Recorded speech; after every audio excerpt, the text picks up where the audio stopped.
qui ne soutiennent pas Paul Biya combattent Mbondo Ayolo. Mais de quoi se mêle-t-il? Vous combattez un monsieur qui soutient un candidat. C'est en interne, c'est ça, hein? Mais non, les opposants. Écoutez, bon, moi je vais aller droit au but. Hein. D'accord.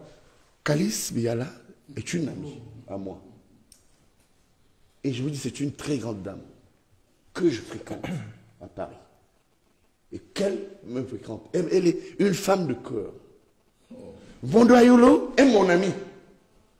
Je connais aussi James Onyobiono, qui est un ami politique. Mais regardez, Kalis, ma soeur, dit, je ne soutiendrai pas Paul Biya, je soutiendrai Akeremouna.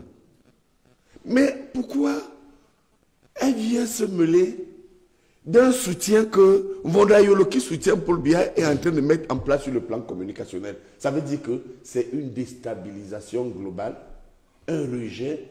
Ils sont en train de tout mettre en œuvre pour discréditer la candidature du président. On est peut-être sur le jeu politique, simplement, non, professeur? Oui, mais le jeu politique est d'ailleurs... Puisque si vous dites que quelqu'un supporte Akeremouna, c'est normal. Le bâtonnier, c'est normal. Et donc, c'est tout à fait normal. La personne mettra tous les moyens en place, tous les subterfuges pour discréditer la candidature. Oui, mais vous ne venez donc pas critiquer, vous qui ne soutenez pas Akeremouna, c'est ça. Vous ne venez pas critiquer celui qui met en place une stratégie de communication de campagne pour laquelle en dehors de critiquer, discréditer d'ailleurs. Discréditer. Discréditer. Mais regardez ce qui se passe. Mais de quoi se mêle-t-il? Voilà. Laissez le professeur aller jusqu'au bout. Donc je crois que c'est ça ma position. Vous ne pouvez pas dire que vous ne soutenez pas Anissé Kane, le président Anissé Kane, à une campagne. Et moi je constate que Anissé va prendre un russe pour animer et encadrer sa campagne. Ça me préoccupe. Et comme moi je ne soutiens pas Anissé, pourquoi un russe? Non, par exemple. C'est un exemple qu'il a pris. C'est une métaphore. Ou bien Anissé, je me mets à critiquer le directeur de campagne, du moins les acteurs qui viennent soutenir Anissé Kane. Or, je ne soutiens pas Anissé. Bon, disons les stratégies d'Anissé Kane ne devraient pas vous concerner outre mesure. Ça ne les Parce que vous êtes dans votre stratégie, il est dans sa stratégie. Voilà, c'est une déstabilisation, puisque vous dites que vous ne soutenez pas Paul Biya, mais laissez ceux qui soutiennent Paul Biya faire ce qu'il veut. Mettre leur stratégie en place. Biya, ne vous mêlez pas de nos affaires. D'accord, d'accord, c'était important. Vous voulez intervenir dessus? Oui. Oui. Bon, alors, chaque fois que Messanga vient dans une émission, il vient nous raconter la cuisine infeste du RDPC. Là, c'est pas le RDPC. Hein. Du biaïsme. Oui, mais c'est encore plus grave. La cuisine infeste du biaïsme. À chaque émission, il vient nous raconter comment on concocte leur sauce infeste dans leur cuisine.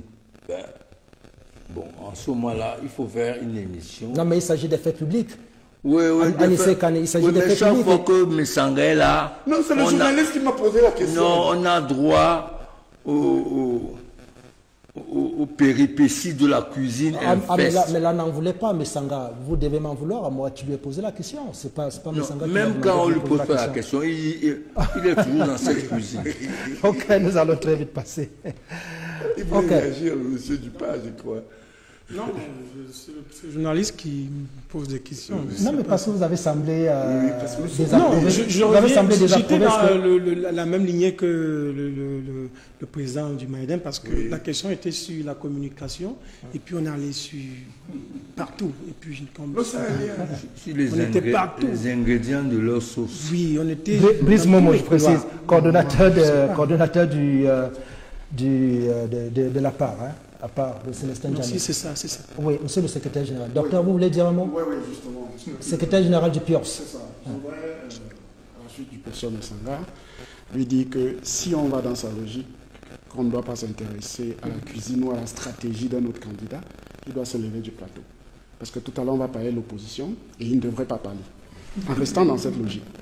Et puis, en restant dans sa toge d'enseignant, de professeur de sciences politiques, mais c'est élémentaire ce qu'il dit. Et c'est tout à fait normal que dans les stratégies, on déstabilise un autre candidat. Bravo. Non, moi, j'adore ce que vous dites. C'est tout à fait normal. C'est le jeu politique. Il dit déstabiliser, c'est Mais oui. Vous avez raison. C'est le jeu politique et c'est tout à fait logique Qu'est-ce que vous-même, vous le faites tous les jours pour les candidats, par exemple, de l'opposition? C'est tout à fait normal. Ils en ont fait pour vous, contre vous? Bien sûr. Contre le On pire. va en parler. Mais pas les Bien sûr, biaistes, justement. parce que c'est... D'accord. Je ne sais pas quelle lisière il réussit à faire entre tout ce qu'il est en train de dire, mais je dirais que dans sa posture, je reste dans sa posture, dans sa toge de professeur de sciences politiques, ce qu'il dit, c'est tout à fait normal dans le jeu politique qu'on réussisse à mettre en mal des candidatures par tous les moyens que ce soit. Pourquoi vous apportez un étranger? Pourquoi? Non, des moyens démocratiques. Des moyens démocratiques. Nous sommes démocrates au pur. Voilà. Non, vous ne nous concédez pas, c'est la réalité. Alors, je dis par exemple, pourquoi aller chercher un communicateur, un sorcier blanc, comme on aime souvent appeler dans d'autres contextes, alors que Boni Philippe est assis? Pourquoi est-ce qu'on ne recrutait pas Boni Philippe pour travailler cette communication? Vous avez arrivé à la conclusion qu'elle est communicatrice du système. Il n'a pas nié, hein? Non.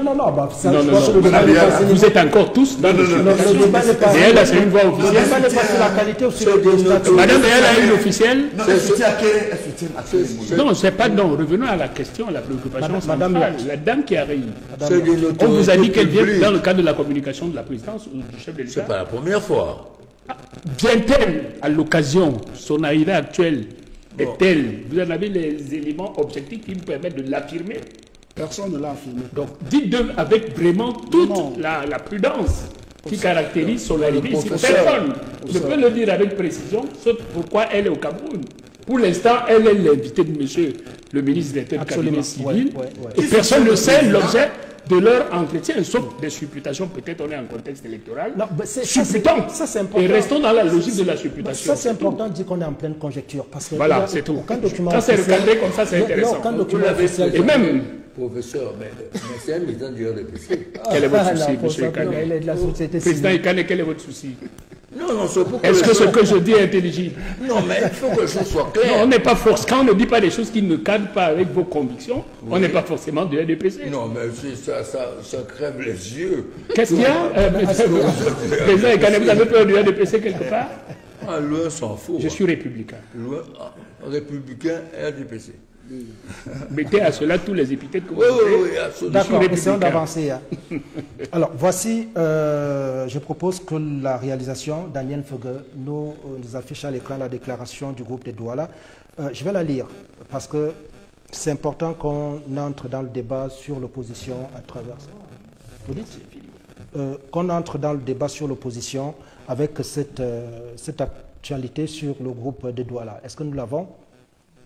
Chers compatriotes, le groupe de Douala, mis en commun d'observation d'organisation de l'opposition héritière de l'Union pour le changement et de la société civile, vous a annoncé fin janvier dernier qu'il lançait une initiative pour présenter une candidature forte à la prochaine présidentielle. Face à l'immense volonté du peuple d'établir enfin un gouvernement soucieux de ses intérêts et la dispersion des forces représentantes de cette aspiration, notre but a été clairement exprimé, rassembler le plus largement possible autour d'un accord minimal et d'un candidat les aspirations du plus grand nombre de nos compatriotes. Après 3 mois de consultation, nous sommes heureux de vous annoncer les premiers résultats de notre travail auprès de certains candidats à la candidature. Le candidat adoubé par le parti Univers Akere, Tambeng Mouna, a chaleureusement reçu notre proposition. Selon lui, la candidature de grand rassemblement, tout en étant souhaitable, doit obligatoirement s'inscrire dans une logique de transition. M. Cabral Libi, qui se prépare pour le compte du PCRN, s'est dit ouvert à une logique de plateforme. Joshua aussi du SDF a estimé que cette démarche survient dans un contexte où les 2 équipes du SDF sont déjà mobilisées pour préparer sa participation à la présidentielle comme candidat de ce parti. Sans rejeter le consensus, il a souligné qu'une nouvelle proposition pourrait perturber les préparatifs internes de son parti. Pour le compte de l'UDC, Hermine Patricia Tobaino Ndamjoya a approuvé la logique de mise en commun des forces. Elle estime pareillement le contenu devrait être discuté. D'ores et déjà, Mme Ndamjoya en appelle à une organisation commune pour contrôler les procédures du jour du vote ou le jour du vote. Maurice Kamto, président du MRC, a quant à lui clairement admis que notre démarche est juste et conforme aux besoins actuels de l'environnement politique. Aussi, Est-il déclaré disponible pour entrer en discussion, bien au-delà de son parti, afin de déterminer ensemble les conditions et exigences d'une telle candidature ainsi que son porte-flambeau? Chers compatriotes, dit le groupe de Douala, comme nous vous l'avons indiqué dès le départ, nous estimons que les intérêts du parti, les intérêts du pays, doivent nous guider et décider de nos choix. Aussi, malgré les incidents de parcours, n'avons-nous pas hésité à continuer notre conversation avec des opposants, des citoyens, des concitoyens, dont ceux qui sont cités ici ne représentent qu'une partie. Nous vous remercions des soutiens que nombre d'entre vous apportent à notre démarche. Nous vous encourageons à populariser la logique, à formuler nos critiques et suggestions, tout en préparant l'échéance d'octobre 2025 par des inscriptions systématiques sur les listes électorales. Le groupe de Douala va poursuivre sa mission avec les participants déjà connus et d'autres qui le voudraient bien.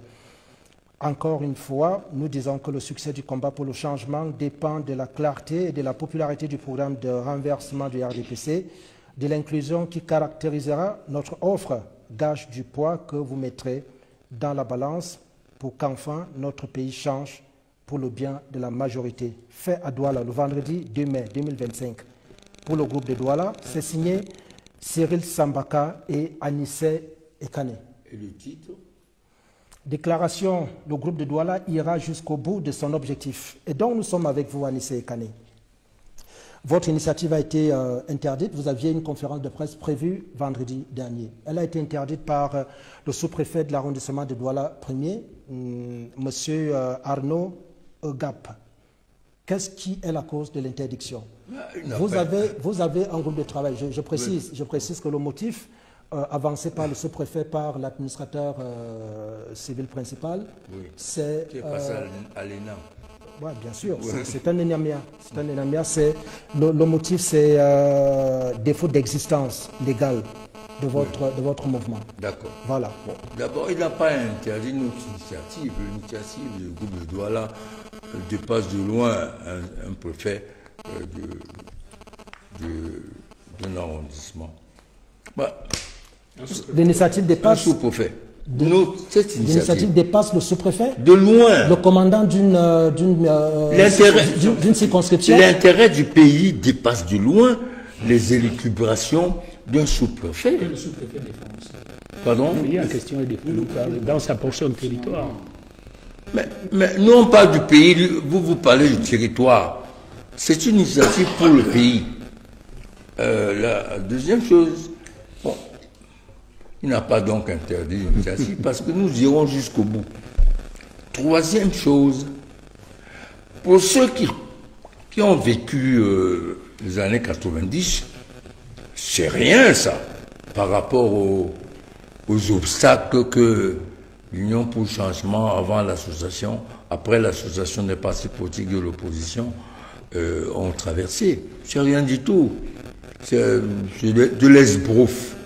La preuve, le jour de la manifestation, il n'a ramené aucun huissier pour nous signifier l'interdiction, ni avant ni après. Il n'a pas fait déployer les forces de l'ordre. Peut-être que la nuit, pourtant, le Conseil s'est rendu compte que c'est une grosse gaffe, comme les sous-préfets ont tendance. Mais quand c'est une gaffe, on rapporte. On rapporte administrativement, ça se rapporte. C'est difficile hein, de rapporter une si grosse bêtise. Vous voyez? Le titre dit que nous irons jusqu'au bout. Nous irons jusqu'au bout. Ça peut vouloir dire comme les Moumiers, les Wangé sont allés jusqu'au bout. Nous irons jusqu'au bout. Vous connaissez quand même notre parti. C'est pas grave ce que vous dites. Très grave. Mais c'est très grave. Nous irons jusqu'au bout. Mais qu'est-ce qui est plus beau de mourir pour son pays? Qu'est-ce qui ne vous arrêtera pas? Les menaces. Les menaces ne pourront pas nous arrêter. Même Rousseau, je pense que c'est Rousseau, que c'est magnifique de mourir pour son pays. Donc nous irons jusqu'au bout. Mais est-ce que en négociant avec les profils en conflit ouvert avec l'administration, vous ne vous mettez pas à dos l'administration? À dos? Oui, à dos. Mais ils violent leur propre loi. nulle part dans la loi de 90, il n'est dit qu'on légalise les individus. On légalise des groupes. Nulle part, il n'est dit qu'un individu ne peut pas convoquer la presse. Comment il va faire le sous-préfet si un individu convoque la presse? L'individu n'est pas légalisé. On est dans vraiment un pays de fous. La preuve, quand il vient déposer l'interdiction subrepticement à M. Sambaka, le menaçant subrepticement de la fermeture de son restaurant. Au restaurant La Chaumière, hein, La Chaumière. à Bonaprison, oui. Qu'est-ce qu'il lui dit, hein? Non, enfin, Qu'est-ce qu'il un lui restaurant dit? que nous connaissons très bien. Allez dire à M. Kané de faire ça dans sa permanence. Donc maintenant, le sous-prophète décide maintenant où est-ce qu'on doit se réunir ou pas. Bon, je peux parler 1 heure sur la bêtise de cette tentative d'intimidation qui ne passera pas. Moi, je suis un UPCiste. Les intimidations nous dopent. Il faut dire ça au sous-préfet, qu'il est en train de nous doper. C'est comme, comment je peux dire ça? Le dopage est prescrit, mais la plupart des grandes compétitions, un peu avant, dopées, ont été gagnées par des joueurs. Et la victoire a été annulée. Ouais, peu importe. Ouais, mais est-ce que le groupe de Douala ne va pas connaître les mêmes problèmes, les mêmes soucis, le même sort que des mouvements comme des coalitions ATP qui ont du mal à réunir et à consensualiser autour? Vous savez, ce sont les événements généralement qui tracent la voie. Et on est dans un contexte qui est différent. Il y a 2 ans, il y a 3 ans. Moi, j'ai connu celui de 92. Je vous assure, pour arriver à investir Foundi, ça c'est rien. Il y avait des obstacles partout, des insinuations, des tentatives de meurtre. En 92, 90, 91, 92, c'est rien par rapport aux élucubrations mais vous avez commencé, alors Yoshua aussi dans votre déclaration, oui. Telle que vous la faites ce matin, oui. C'est déjà presque détaché. Il vous a dit, vous a répondu qu'il a déjà été investi par son parti et que l'organisation interne de son parti pourrait être désorganisée si jamais il s'associe à votre... Voilà. En 1992... Alors vous avez, est-ce que les égoïsmes ne vont pas avoir le dessus? Parce que Maurice Kamto, je ne sais pas comment ça se passera pour qu'il accepte oui. d'entrer dans votre mouvance et surtout qu'on lui dise que c'est quelqu'un d'autre qui portera la voix du groupe de Douala. Si vous lisez bien la déclaration, la personnalité qui a été la plus nette par rapport à cette idée, c'est Kamto. Si on lit la déclaration qui retrace les échanges que nous avons eus avec ces candidats. En 1992, il y a eu 9 candidats, malgré la candidature de Fournier. Il y avait 9. Moi, on a battu le mentor du professeur Nyamdi. On l'a battu en 92. Mais il y avait 9 candidats. Vous parlez de qui? De Paul Biya? De Paul Biya. Vainqueur à l'élection de 92? Oui, c'est dépendant qui lui a donné l'élection. Je vous assure. Si vous avez les réserves qu'il a faites avant de proclamer... Dépendant l'ancien président de la Cour suprême. Oui. Si vous remémorez les réserves qu'il a accumulées, il marquait tout. Bien, candidat, élu, bon, vous comprenez. Je vous dis, il y avait 9 candidats, oui, pour ressortir. Dont certains étaient là, justement, pour éviter l'agrégat des voix de l'opposition. Certains sont encore vivants. Le ministre du Tourisme était candidat. Et Kindi était candidat. Feu d'Akole était candidat. Et Maotou était candidat. Oui, donc, vous voyez, nulle part il est dit candidat unique de l'opposition. C'est écrit candidat forte et consensuel de l'opposition. Et vous allez réussir là où d'autres ont échoué avec la même initiative. Ceux qui échouent, généralement... De défragmenter l'opposition. Bon, ceux qui échouent, généralement, c'est d'abord ceux qui ne font rien. Ceux qui tentent ont des chances de gagner ou de trouver une issue favorable. C'est ce qui est fondamental dans la lutte. Vous voyez, quand les Oum ont prôné l'histoire de l'indépendance, vous savez ce qu'on disait, mais non, c'est pas possible. Le Cameroun indépendant, mais c'est n'importe quoi. En 90, lorsque nous avons prôné la démocratie et le multipartisme, et que le mentor de Messanga nous a mis en prison, après, il a été obligé d'accepter que bon, la concurrence, dans le contexte actuel, on pouvait difficilement l'éviter. Le contexte actuel, je vous assure, va obliger tous ceux qui tentent de ne pas avoir l'intérêt du pays, mais leur ego ou leur positionnement politique à accepter cette démarche. D'accord. Que pense le parti d'Espoir Batomba par rapport à cette initiative du groupe de Douala? Je n'ai pas l'impression que vous ayez déjà été contacté.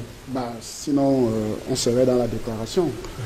Bon, alors, fondamentalement, ce sont des initiatives dans lesquelles nous inscrivons. Parce que, d'ailleurs, si vous vous souvenez bien, en 2018, nous, on a payé beaucoup de frais parce qu'on a cru vraiment à cette fameuse coalition en 2018. Nous avons connu des hauts et des bas par rapport à cela. Je rappelle que nous avons perdu d'ailleurs 2 jours de campagne pendant les 14 jours de campagne parce que nous croyons à une rencontre qui devrait aboutir par la suite à quelque chose de consensuel. Nous sommes en politique, nous restons très ouverts. Mais comme cela a été dit, nous avons déjà un candidat qu'on a investi et nous n'écartons, comment je vais dire, des échanges, des débats. Et lorsque vous voyez ce qui est proposé, si je prends par exemple le cas de Mme Ndamdjoya, elle parle d'un autre niveau de collaboration, c'est-à-dire la mutualisation pour la sécurisation des votes le jour des élections. Cela signifie que la mutualisation pour arriver à un candidat le plus rassembleur et consensuel, ça se fait suivant des étapes. Mais ce que nous nous disons, et je me souviens, lorsqu'on a eu notre première rencontre avec le MRC en 2017, pour une possibilité de mutualisation, nous avons dit, pour nous, il faut parler de mutualisation avec ceux qui sont déjà candidats. Parce qu'il faut faire très attention dans ce pays où on a beaucoup de roubladise en politique. Du jour au lendemain, vous désignez un candidat, soit parce que lui-même ne remplit pas les conditions pour pouvoir être effectivement candidat selon le processus ou selon la réglementation, ou il peut être soudoyé. Nous parlions tout à l'heure de déstabilisation des candidats. Ce n'est pas interdit et c'est un jeu qu'on a souvent vu. Et c'est pour ça que nous pensons que au Cameroun, il est plus difficile d'être candidat que de gagner une élection. Pour avoir organisé, préparé des candidatures aux élections, je sais à peu près ce que c'est. Nous pensons que ces initiatives doivent rester, elles doivent se discuter, elles doivent échanger. Je ne sais pas pourquoi jusqu'ici le PUS n'a pas été contacté par rapport à cela, mais nous restons très ouverts. Mais sauf que ceci se décidera véritablement avec ceux qui auront été finalement candidats à l'élection présidentielle. D'abord, il est calme, et puis le processus préélectoral avec les contentieux qui vont suivre, et définitivement, on aura donc des candidats. On ne peut pas discuter, pour l'instant, mettre un visage de candidat rassembleur alors qu'on n'a pas la garantie de ceux qui seront candidats. Ça, c'est très important. Parce que... Vous êtes hors la loi, là. Non. Et l'ECAM prend tous les dossiers de déclaration de candidature, fait des remarques, mais ne peut pas refuser une déclaration. Pas de déclaration. Ouais. Comprenons-nous très bien. Je pensais pouvoir revenir dessus à la suite du prochain débat, du moins du sujet qui est, mais je profite pour le dire. Ouais. Tout ce qui se passe actuellement, c'est l'expression des intentions de candidature. Personne n'est candidat à quoi que ce soit. Par la suite, lorsque le corps électoral sera convoqué, la loi dit clairement qu'on a 10 jours pour les déclarations de candidature qui sont encadrées par le code électoral à partir de l'article 120 jusqu'à l'article 131.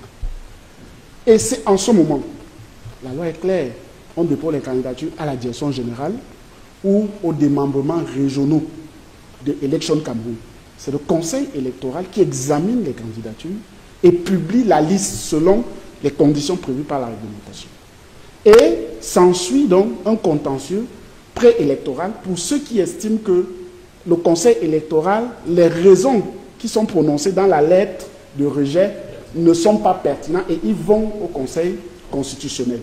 Et il peut arriver, on l'a vu ça plusieurs fois, on peut retenir un candidat et il devient à la suite de ce que le conseil électoral a désigné. Ou alors, quelqu'un peut attaquer une candidature acceptée par le conseil électoral qu'on peut invalider au conseil constitutionnel. D'accord. Ça veut dire que... Écoutons le professeur Mesanga. Mais je ne crois pas que l'opposition peut manquer de jugeote. Écoutons le professeur Mesanga.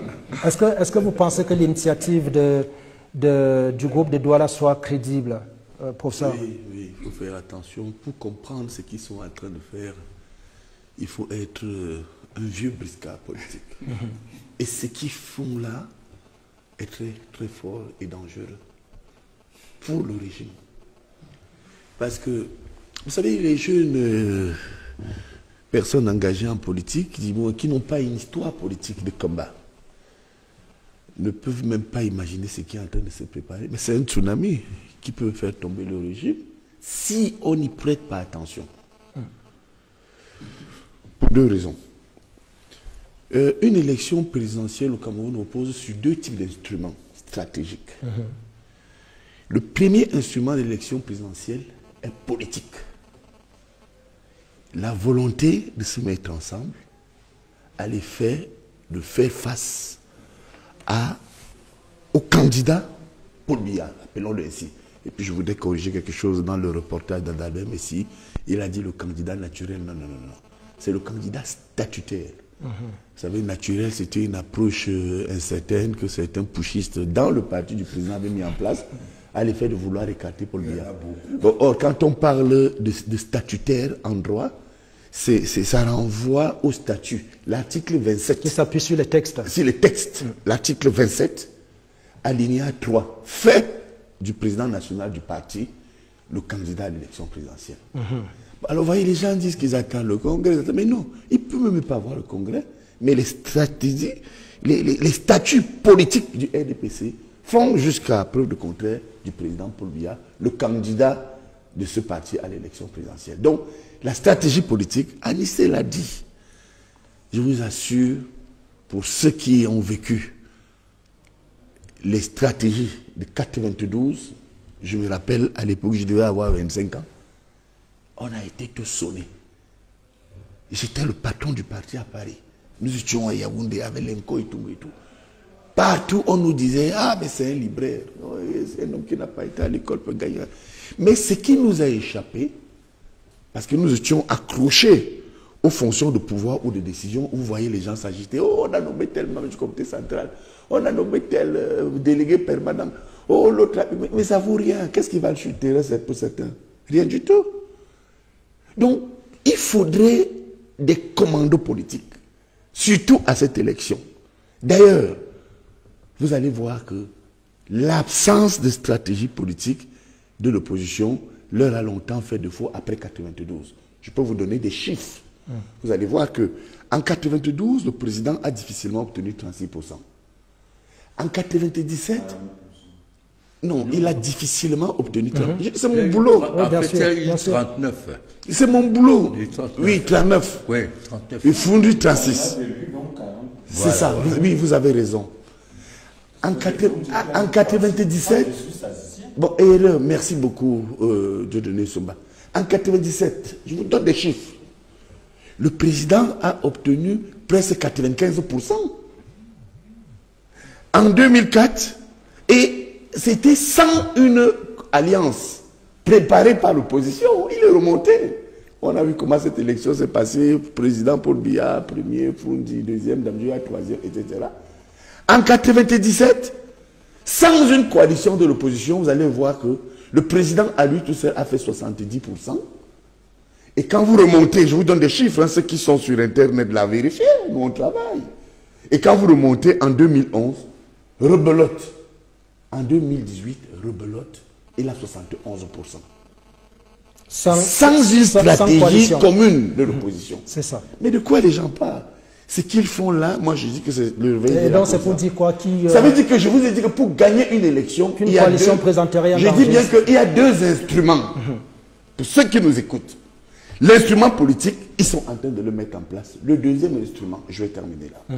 Parce que vous savez, on parle aussi pour les téléspectateurs. Du moins, moi, quand je viens sur un plateau, je vais éclairer l'opinion. Hein. Et parfois, les militants même de l'opposition et du pouvoir. Le deuxième instrument est institutionnel. Ça veut dire que pour aller à une élection présidentielle, il y a deux instruments juridiques qui encadrent la qualification des candidatures. Premier instrument, l'article 3 de la Constitution, je cite, « Les partis politiques concourent à l'expression du suffrage ». Ça veut dire qu'en droit, il y a deux types de constitutions. Les constitutions souples et les constitutions rigides. La nôtre est souple parce que vous pouvez être membre d'un parti, mais dans le cadre d'une coalition politique, telle que les ANICE sont en train de préparer, vous sortez un candidat qui n'appartient pas à votre parti. C'est les partis qui présentent aux élections. À toutes les échelles, puisque c'est dit constitution, c'est un statut constitutionnel irréfragable. Mais le deuxième instrument, qui est aussi conditionné par le politique, attention, c'est là où je rejoins quand même l'analyse d'Anis Kane et du représentant du PIRS, de mon ami Matomba, qui est un garçon d'expérience. C'est pourquoi quand vous représentez les partis, faites attention, Matomba c'est un vieil ami. Qui vous dit quelque chose, peut-être pour des raisons de techniques juridiques, il n'a pas su exprimer cela suffisamment, mais allez lire l'article 147 du Code électoral. Un instrument constitutionnel, avec une bonne organisation politique, peut vous amener, peut vous projeter. Mais deux, le Code électoral. Que dit l'article 147? Que ceux qui nous écoutent aillent sur Google, parce que nous sommes quand même des enseignants, on prépare un peu ça, nous connaissons, c'est mon boulot. Eh bien, vous allez voir que les candidats peuvent tous se présenter. C'est ce qui échappe au pouvoir. Et renoncer avant les élections. Avant l'impression des bulletins.